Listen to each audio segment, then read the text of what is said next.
Yeah!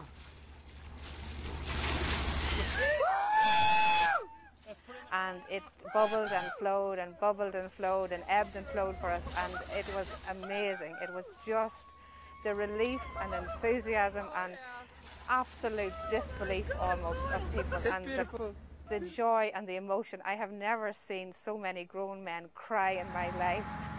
Sheila McCaffrey's son shot that videotape. She is a director for Belize Natural Energy, the Irish-American team of wildcatters, independent oil explorers, who made the Belize discovery. Jean Cormac is BNE's chief geologist.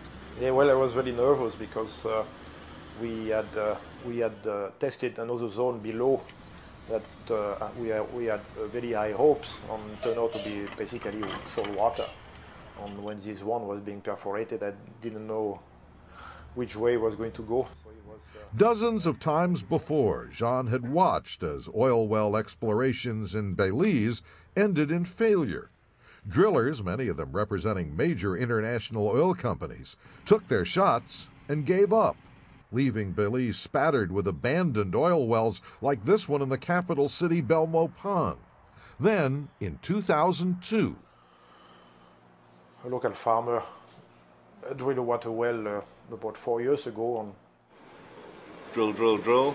Suddenly this black stuff comes up in the drill mix, and I said to the driller, "Hey Joe, you've just bust a pump and it's leaking oil." And he said, "Oh dear." So he went and checked and said, "No, it's not bust." Anyway, to cut a long story short, we had hit some crude oil. So the big question is, just how much oil is there? I would think that we're dealing with fairly small oil fields, but it could be a string of them. And it's very high quality oil. The depth of the reservoir is very reasonable. And so if we can cut down the cost of exploration by creating an infrastructure, then a lot of fields that may be marginal might also become commercial. Spanish Lookout oil is of such high quality, it's being sold to local farmers for their tractors straight out of the ground. Another beauty of the Belize oil discovery, it seems to be just the right size to serve Belize and its Central American region. It's going to be very significant for the overall economy of the country. The country currently is using about the equivalent of between 5,000 and 6,000 barrels of oil per day in their domestic needs. If you take all of the other electricity needs and everything, it probably creeps up closer to between 8,000 and 9,000 barrels per day. We think that's achievable in the medium term here in Spanish Lookout. The oil strike here in Belize has already had a major impact, especially on employment. Sheila McCaffrey estimates there are 250 newly created jobs in the oil industry here already, with many more on the way.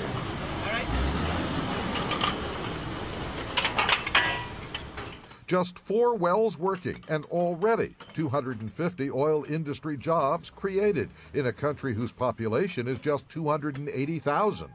And each of those jobs spreads the wealth. In addition to having a farm, I also have a restaurant, and through good fortune, the oil drillers have chosen my restaurant as their place of choice to eat, and so I've received good income from it, yes.